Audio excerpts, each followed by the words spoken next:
आगरा में हो रहे ताज लिटरेचर फेस्टिवल पे वरिष्ठ पत्रकार राहुल देव जी हमारे बीच में मौजूद हैं। आइए हम उनसे बात करते हैं।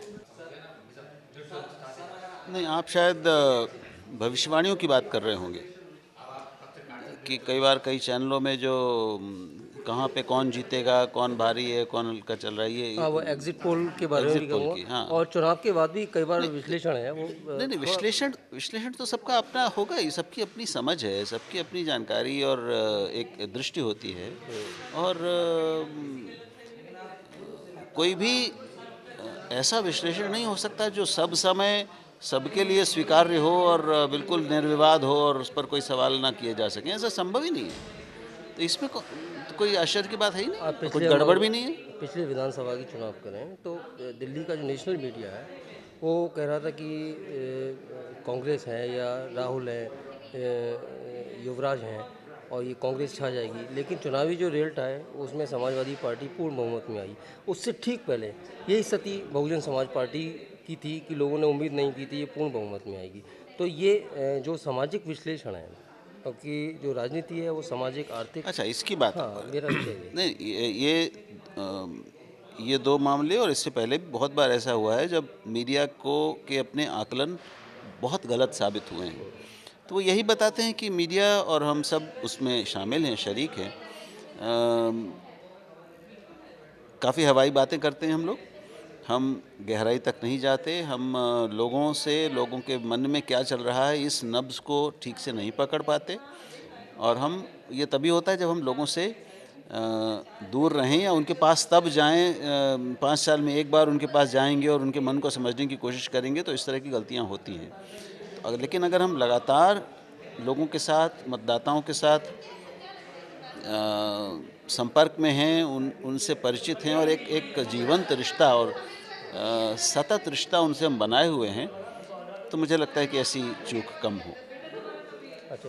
दूसरी बात एक मैं और बता दूं कि लोकतंत्र में इस तरह के आश्चर्य यानी अप्रत्याशित परिणाम कोई नई बात नहीं है, सारी दुनिया में होते हैं।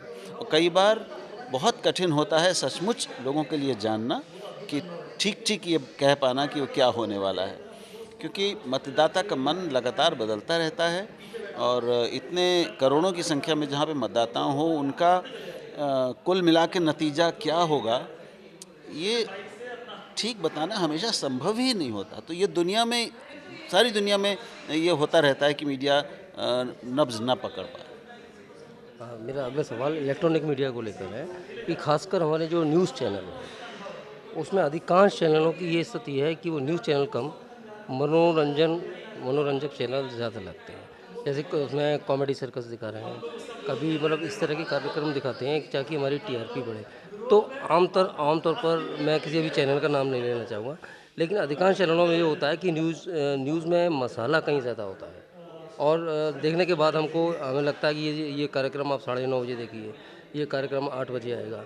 जब हम उस कार्यक्रम को देखते हैं तो उस न्यूज़ में ऐसा कुछ नहीं निकलता। देखिए, इस पे अभी बात हुई थी। एक तो अपने समाज में इतने ज़्यादा चैनलों की ज़रूरत नहीं है। जो भारत का जो समाज है उसमें इतनी बड़ी संख्या में चैनलों और अखबारों दोनों को पचाने की क्षमता नहीं। तो ज़रूरत से ज़्यादा, समाज के पचाने की क्षमता से ज़्यादा जब चैनल और अखबार होंगे तो उन सबको कुछ न कुछ नया करने, पाठक या दर्शक को पकड़ के रखने, उसको अपनी ओर खींचने के लिए तरह तरह के काम करने पड़ेंगे, हथकंडे अपनाने पड़ेंगे। और मनोरंजन लोगों को पकड़ने का सबसे आसान माध्यम है। और जिस तरह की होड़ हर आधे घंटे के लिए, आप मान लें कि हर एक मिनट की होड़ चैनलों में चलती है और वो रिपोर्ट मिलती है। तो और दूसरी तरफ समस्या ये भी है कि जो हमारा आम दर्शक है वो इतना ज़्यादा मनोरंजक मुखी हो गया है, मनोरंजन मुखी, उसको इतना ज़्यादा मनोरंजन चाहिए कि वो कई बार मनोरंजन के चक्कर में जो बहुत महत्वपूर्ण है, गंभीर है, सार्थक है, उसके अपने भविष्य के लिए ज़रूरी खबर है या चर्चा है, विमर्श है, उसको छोड़ देता है। तो इसके आगे हम सब परास्त हो जाते हैं, हार जाते हैं कि हम बहुत अच्छा कार्यक्रम कर लें, बहुत गंभीर कार्यक्रम कर लें, लेकिन अगर उसको 5 लोग देख रहे हैं और एक कहीं पे बहुत बढ़िया मनोरंजक का कार्यक्रम दिखाया जा रहा है, उसको 100 लोग 500 लोग देख रहे हैं, तो फिर हम क्या करें? हम कैसे ज़िंदा रहें? ये बहुत बड़ा सवाल आता है। तो ये दोनों हम केवल चैनलों को ही दोषी इसके लिए मानेंगे तो मैं इससे सहमत नहीं हूँगा। तो ये दो के बीच का रिश्ता है, दर्शक और चैनल का। तो दर्शक की भूमिका पर भी विचार करना ज़रूरी है, जब दर्शक के मन पर, दर्शक की मानसिकता पर विचार भी करना ज़रूरी है। आमतौर पर कहा जाता है फिल्मों के बारे में कि फिल्मकार ये बोलते हैं कि दर्शक जो चाहता है हम वही परोसते हैं। तो कहीं आपका कहना ये तो नहीं है कि दर्शक भी यही चीज़ चाहता है?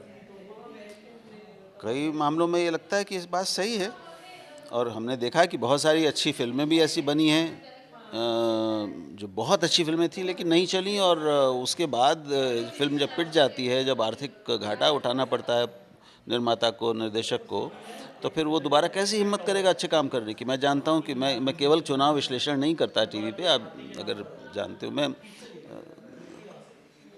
न्यूज़ बुलेटिन मैंने वर्षों पढ़े हैं, पढ़ता रहा हूँ, अब भी पढ़ता हूँ, और रोज़ की चर्चा भी करता रहा हूँ, वर्षों की हैं।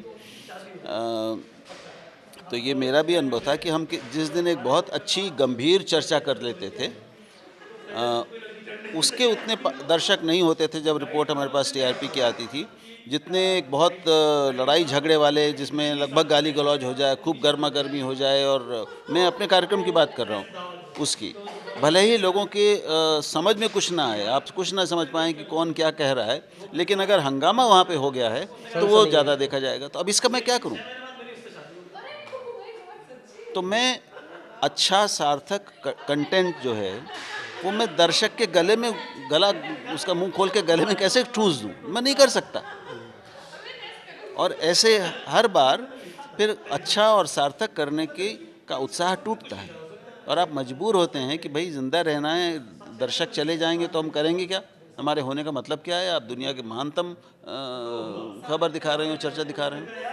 तो ये एक जटिल सवाल है जो बदलता रहता है। दर्शकों की रुचियां बदलेंगी, दर्शकों के देखने का व्यवहार बदलेगा, वो अच्छी चीज़ें पसंद करना शुरू करेंगे, तो फिर अच्छी चीज़ें आना भी शुरू करेंगी। आपने 10 न्यूज़ से बात की, इसके लिए आपका शुक्रिया। बहुत धन्यवाद।